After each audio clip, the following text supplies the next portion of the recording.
Yang paling baik permintaan orang-orang arifin tadi. Pertama, minta kepada Allah agar dijadikan hamba Allah semata. Hanya hamba Allah semata. Ya Allah, jadikanlah aku ini hamba Engkau semata. Yang kedua, ya Allah, berikan hamba kekuatan untuk bisa melaksanakan hak-hakmu yang ada pada diri hamba ini. Nah, itu permintaan yang paling baik. Kenapa disebut itu paling baik? Karena kalau itu kabul permintaan kita, ibadah kita satu malam itu sama bernilai ibadah orang yang berjuang fisabilillah 40 tahun. Kalau kita ini bujur-bujur hamba Allah nang sejati, kita mampu melaksanakan hak-hak Allah pada diri kita, ibadah kita satu malam lebih baik daripada ibadah 40 tahun orang yang berjihad fi sabilillah. Nah, maka ini permintaan yang paling baik, afdalud doa, paling afdal permintaan orang arifin tadi. Bismillahirrahmanirrahim. Alhamdulillahilladzi amarana bisidqi fil ubudiyyah. Asyhadu an la ilaha illallah wahdahu la syarika lahu fil uluhiyyah. Wa asyhadu anna sayyidana Muhammadan abduhu wa rasuluhu khairul bariyyah. Allahumma salli wa sallim ala syajaratil aslin nuraniyah wa lam'atil qabdatir rahmaniyah. Sayyidina wa maulana Muhammadin sahibir rutbatil aliyah wa ala alihi wa sahbihi dhabil mafakhiris saniyah wa dhurriyyatihi wa atba'ihi al-arabiyyati wal ajamiyah. Amma ba'du. Salawat dan salam kita haturkan kepada junjungan kita Rasulullah Nabi besar Muhammad sallallahu alaihi wasallam, dan kepada seluruh keluarga, para sahabat dan zuriat beliau serta pengikut sampai hari akhir nanti. Para muhibbin rahimakumullah, al-hikmatus sabi'atu was-sab'un minal hikamil ataiyah.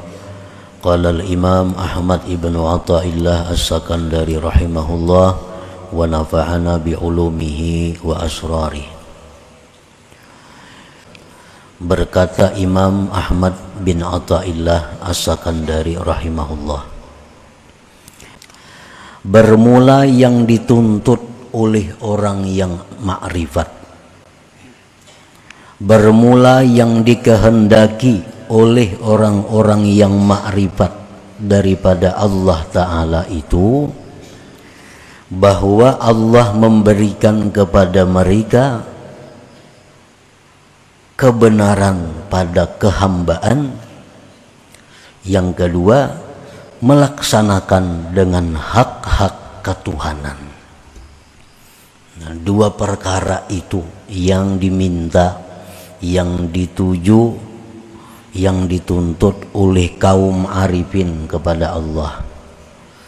Yang pertama, agar diberikan Allah as-sidqu fil ubudiyah, benar-benar menjadi hamba Allah.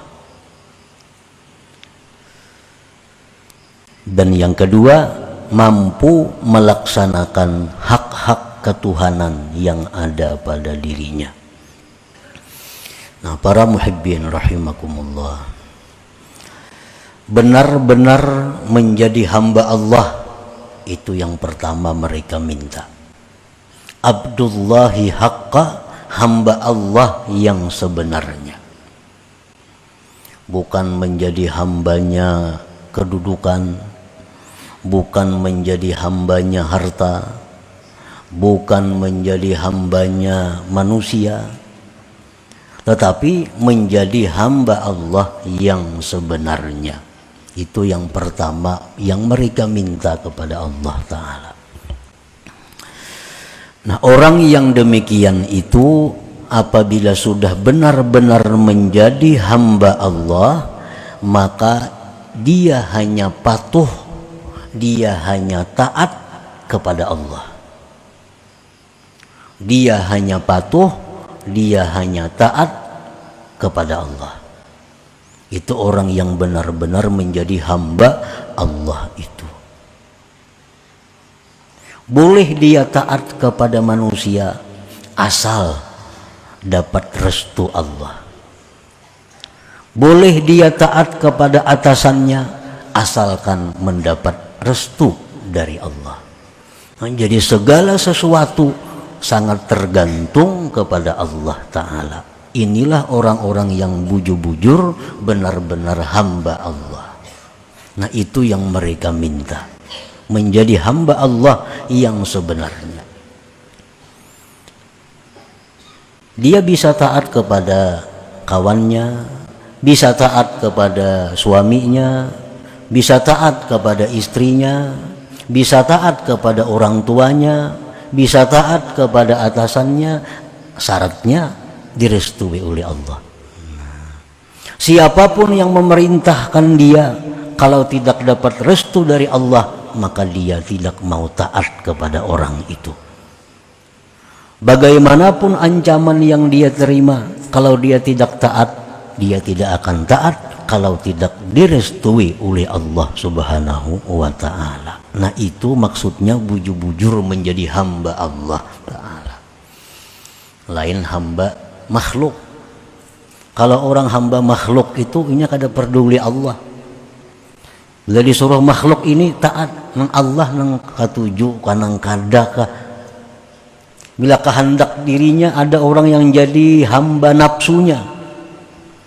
Jadi hamba nafsunya. Bila nafsunya hendak ini, nah laksanakan. Kada menunggu restu Allah. Apakah Allah setuju atau kada kalau ini dilaksanakan? Nah, ini orang yang bukan hamba Allah sebenarnya. Nah, hamba Allah sebenarnya itu adalah orang yang hanya satu-satunya ditaati adalah Allah Subhanahu wa Ta'ala. Nah, itu yang mereka minta kepada Allah. Orang arifin, mereka minta kepada Allah agar benar-benar menjadi hambanya Allah. Yang kedua yang mereka minta kepada Allah, wal qiyam bihaqi huquqir rububiyah. Mampu melaksanakan hak-hak Tuhan yang ada pada dirinya. Apa hak Tuhan yang ada pada diri kita yang mesti kita laksanakan? Satu, Tuhan itu, Allah Ta'ala itu berhak pertama dicintai. Itu ada hak Allah pada diri kita agar kita ini cinta kepada Allah. Nah, bila mana kita mampu cinta kepada Allah, berarti kita sudah melaksanakan satu hak Allah yang ada pada diri kita. Kenapa Allah itu mesti dicintai? Kenapa Allah mesti dicintai? Pertama, Allah itu adalah zat yang maha baik dengan kita. Zat yang maha baik dengan kita. Tidak ada orang sebaik Allah kepada kita. Yang sangat baik kepada kita, yang menyampaikan bermacam-macam kebaikan kepada kita. Rasulullah SAW bersabda, jubilatil qulub ala hubbi man ahsana ilaiha. Tabiat hati manusia itu cinta kepada orang yang berbuat baik kepadanya. Yang paling baik kepada kita adalah Allah Subhanahu wa Ta'ala. Nah, jadi bila mana kita ini mencintai Allah, maka kita sudah menunaikan satu hak Allah yang ada pada diri kita. Apalagi hak Allah yang mesti kita tunaikan, Allah itu mesti dimalui. Allah Ta'ala itu mesti dimalui. Kenapa Allah mesti dimalui? Karena Allah selalu melihat keadaan kita. Allah tahu cacat aib kita. Allah mendengar, melihat, mengetahui apa-apa yang terjadi pada kita. Mesti malu dengan Allah. Nah, jadi hak Allah dalam diri kita ini adalah Allah tuh mesti dimalui. Hak Allah lagi pada diri kita adalah mesti Allah Ta'ala itu dibesarkan, diagungkan karena Dia Maha Agung. Itu contoh-contoh hak Allah yang ada pada diri kita yang mesti kita laksanakan. Orang yang tidak malu dengan Allah berarti tidak melaksanakan hak Allah pada dirinya. Nah, orang-orang arifin, orang-orang yang ma'rifat dengan Allah, mereka minta kepada Allah itu bisa melaksanakan hak-hak Allah yang ada pada dirinya itu.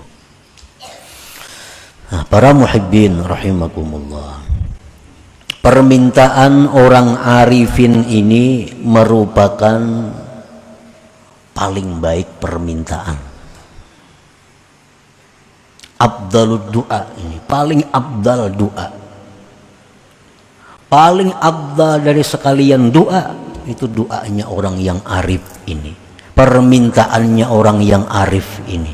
Dia minta kepada Allah agar benar-benar bisa menjadi hamba Allah yang sejati. Yang kedua, permintaannya bisa melaksanakan hak-hak Allah yang ada pada dirinya. Nah, itu paling baik permintaan. Nah, para muhibbin rahimakumullah, dari keterangan-keterangan para ulama yang telah lalu dapat kita ambil kesimpulan bahwa permintaan atau permohonan seorang hamba kepada Allah itu jadi 4 macam. Ada yang sangat jelek, ada yang jelek, ada yang baik, ada yang sangat baik. Doa yang kita mohonkan kepada Allah, ada yang sangat buruk, ada yang buruk, ada yang baik, ada yang sangat baik. Permohonan kepada Allah yang sangat jelek itu adalah memohon minta kepada Allah sesuatu yang dilarang oleh Allah. Nah, ini permohonan yang sangat hina, permohonan yang sangat jelek. Kita minta kepada Allah sesuatu yang dilarang oleh Allah. Nah, ini permohonan yang sangat jelek. Contohnya, kita minta kepada Allah perkara-perkara maksiat. Nah, lebih jelas lagi contohnya, kita umpamanya menghendaki, ini laki-laki menghendaki bini orang belaki nang dikehendaki ini, lalu minta lawan Tuhan, ya Allah, nah, sarakakan laki bini itu ulun hendak mengawini bininya. Nah, ini contoh permintaan yang sangat jelek. Kenapa? Karena minta lawan Tuhan orang nang rumah tangga bagus supaya diruntuhakan. Inya hendak mengawini bininya. Nah, ini permintaan yang sangat buruk kepada Allah. Kalau ini permintaan kabul, ini bukan rahmat tapi istidraj dari Allah. Itu lanjuran dari Allah.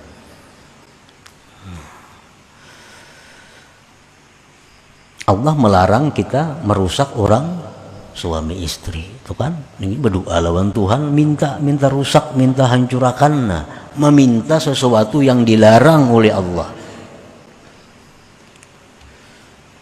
Banyak contoh-contohnya itu. Pokoknya sesuatu yang dilarang oleh Allah jangan diminta lawan Allah, karena itu sejahat-jahat permohonan, sejahat-jahat doa.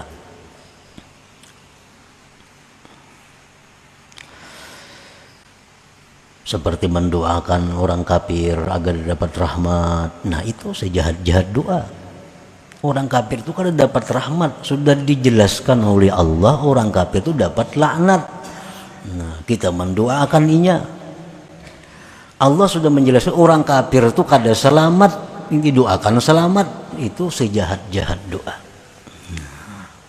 Karena berdoa meminta lawan yang dilarang oleh Allah. Yang kedua, permohonan yang jelek. Nah, permohonan yang jelek ini, tak inting sedikit pelenang tadi. Permohonan yang jelek ini meminta kepada Allah sesuatu yang tidak disuruh Allah memintanya. Nah, minta kepada Allah sesuatu yang mana Allah kadada menyuruh kita minta itu. Contohnya minta sugih. Ya Allah, jadikanlah hamba orang sugih. Ya Allah, jadikanlah anak hamba ini orang kaya raya. Nah, ya Allah, jadikanlah anak hamba ini kena jadi gubernur umpamanya. Ini permintaan yang jelek, permintaan yang jahat. Kenapa disebut permintaan jahat? Karena Allah kadada menyuruh kita ini jadi orang sugih, kadada sugih harta. Allah kadada menyuruh supaya kita ini jadi kepala daerah, kadada. Kita minta itu, nah itu permohonan yang sangat jelek. Kenapa lagi? Anak berdagang, turun mulai, ya Allah mudahan hari ini payo berdagang. Itu permintaan yang jelek. Allah kadada nyuruh minta supaya payo tuh kadada.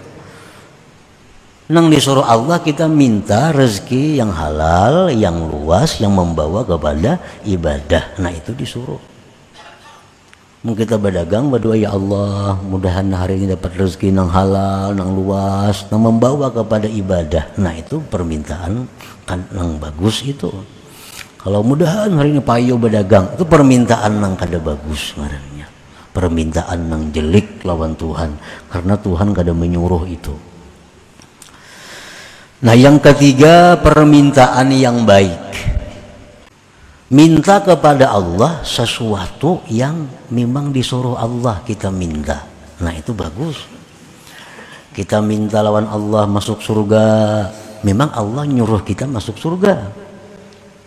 Ya Allah, janganlah kami masuk neraka. Memang Allah melarang, mencegah kita jangan masuk neraka. Ya Allah, berilah hamba ini ilmu yang bermanfaat. Memang Allah menyuruh kita jadi orang alim. Ya Allah, ampunilah dosa-dosa hamba. Memang Allah menyuruh kita supaya tobat dari dosa. Nah, minta seperti itu lawan Allah, baik itu. Itu baik, karena Allah menyuruh minta itu. Nah, permintaan yang keempat yang sangat baik, yang paling baik, permintaan orang-orang arifin tadi. Pertama, minta kepada Allah agar dijadikan hamba Allah semata. Hanya hamba Allah semata. Ya Allah, jadikanlah aku ini hamba Engkau semata. Yang kedua, ya Allah, berikan hamba kekuatan untuk bisa melaksanakan hak-hakmu yang ada pada diri hamba ini. Nah, itu permintaan yang paling baik. Kenapa disebut itu paling baik? Karena kalau itu kabul permintaan kita, ibadah kita satu malam itu sama bernilai ibadah orang yang berjuang fisabilillah 40 tahun. Kalau kita ini bujur-bujur hamba Allah nang sejati, kita mampu melaksanakan hak-hak Allah pada diri kita, ibadah kita satu malam lebih baik daripada ibadah 40 tahun orang yang berjihad fi sabilillah. Nah, maka ini permintaan yang paling baik, afdalud doa, paling afdal permintaan orang arifin tadi. Nah, para muhibbin rahimakumullah. Ya, orang yang benar-benar menjadi hamba Allah, itu kedudukannya lebih tinggi daripada ikhlas, daripada orang yang ikhlas beribadah. Orang yang benar-benar menjadi hamba Allah, tidak hamba yang lain, orang ini lebih tinggi daripada orang yang ikhlas beribadah. Fakullu sidqin ikhlas walaysa kullu ikhlas sidqun. Tiap-tiap sidik itu pasti ikhlas, dan belum tentu orang ikhlas itu orang yang sidik. Orang yang beramal, sembahyang, puasa, supaya terhindar dari api neraka. Nah, orang ini disebut ikhlas. Itu ikhlas. Orang yang beramal beribadah dengan harapan supaya ke surga, itu disebut ikhlas. Tapi tidak bisa disebut sidik. Nah, tidak bisa disebut benar dalam kehambaannya. Kenapa sebabnya? Karena orang yang beramal takut dengan neraka atau beramal mengharap surga itu ada kepentingan dirinya. Ada kepentingan diri. Orang beramal supaya jangan masuk neraka, orang beramal supaya masuk surga, itu masih ada memikirkan kepentingan diri ngarannya. Orang nang bujur-bujur hamba Allah itu orang nang beramal tidak ada memikirkan kepentingan dirinya, hanya semata-mata menunaikan hak Allah Subhanahu wa ta'ala. Nah, itu nang bujur-bujur hamba Allah ngarannya. Hanya saja benar pada kehambaan seseorang itu orang yang beramal ibadah semata-mata menjunjung perintah Allah. Ini sembahyang kada tahu surga neraka, pokoknya aku sembahyang ini melaksanakan perintah Allah. Nah, ini orang yang bujur-bujur hamba Allah. Atau mencari keridaan Allah. Aku sembahyang, aku puasa, aku bersedekah, kada tahu apa-apa. Yang penting aku supaya Allah senang dengan aku. Nah, ini contoh orang yang bujur-bujur hamba Allah. Au hubban lillah. Aku sembahyang, aku puasa, aku ini, aku itu semata-mata karena aku cinta kepada Allah. Nah, ini contoh hamba Allah yang sebenarnya. Au ta'ziman li jalali, atau membesarkan kebesaran Allah. Aku sembahyang, aku puasa kada tahu surga neraka. Aku sembahyang puasa karena mengagungkan Allah yang Maha Agung. Nah, itu contoh-contoh orang yang beribadah yang benar-benar hamba Allah Subhanahu wa ta'ala. Nah, nang macam itu nang diminta oleh orang arifin kepada Allah Subhanahu wa ta'ala.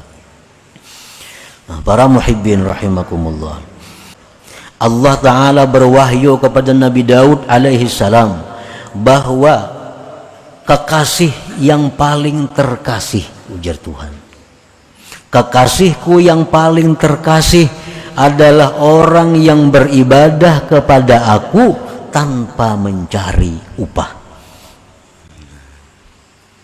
Tetapi dia beribadah kepadaku hanya untuk menunaikan hak ketuhanan yang ada pada dirinya. Ini bujur-bujur orang yang dikasihi Allah Subhanahu wa ta'ala. Inya beribadah semata-mata menunaikan hak Tuhan. Kenapa ikam sembahyang ratus rakaat, beribu rakaat, aku cinta lawan Allah Ta'ala. Nah, seperti itu. Aku senang dengan Allah Ta'ala. Ini kadang memikirkan upahnya, kadang memikirkan balasannya, tapi yang dipikirkannya adalah ungkapan cintanya kepada Allah dengan ibadah itu. Wafiz Zabur, tersebut dalam Zabur, man azlamu mimman abadani li jannatin aw narin law lam akhluq jannatan wala nara alam akun ahlan an uta. Tersebut di dalam Zabur, tidak ada orang, ujar Tuhan, yang lebih zalim daripada orang yang beribadat kepadaku mengharapkan surga atau terhindar dari neraka. Tidak ada orang yang lebih zalim daripada orang yang beribadah kepadaku mengharapkan surga atau neraka. Jikalau aku tidak menciptakan surga, jikalau aku tidak menciptakan neraka, apakah aku ini tidak patut untuk disembah?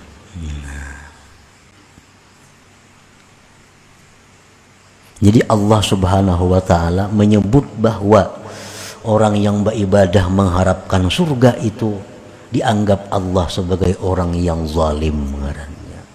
Zalim itu macam-macam tingkatannya. Tingkatan yang paling tinggi syirik kepada Allah, itu zalim paling besar. Yang halus-halus tuh banyak juga yang zalim itu.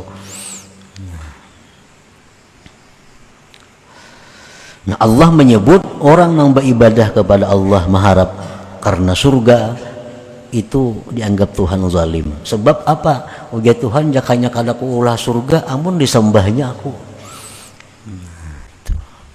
Nah, orang-orang nang bujur-bujur hamba Allah itu kada mau macam itu. Nah, itu yang diminta oleh orang-orang arifin tadi. Nabi Isa alaihissalam lewat berjalan. Nabi Isa memang ketujuh berjalan. Ngarannya ke Al-Masih. Jalan. Bertamuan sekelompok orang beribadah. Kurus awak ketuhukan kalawasan beribadah. Jadi Nabi Isa, kenapa ikam ni beribadah sampai berkurus-kurus awak?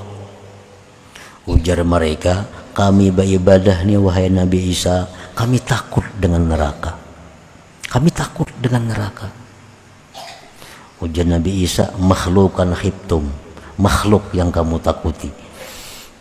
Kan neraka makhluk yang kamu takuti. Nabi Isa tinggalkan kelompok tadi. Nabi Isa terus berjalan lagi, bertamu pulang sekelompok orang majelis beribadah, kurus awak. Jan Nabi Isa, ikam beribadah berkurus awak, kenapa garang beribadah? Kami hendak ke surga bang mati. Jadi kami beribadah lawan Tuhan. Jan Nabi Isa, makhlukan rajautum, ikam mengharap makhluk juga ngarannya. Kan surga makhluk juga. Nabi Isa tinggalkan lagi kelompok tadi. Jalan Nabi Isa. Ada pulang sekelompok lagi orang berzikir kepada Allah. Kurus awak sama kurusnya lawan yang tadi. Jadi Nabi Isa, apa itu lawan Tuhan berzikir sampai berkurus awak?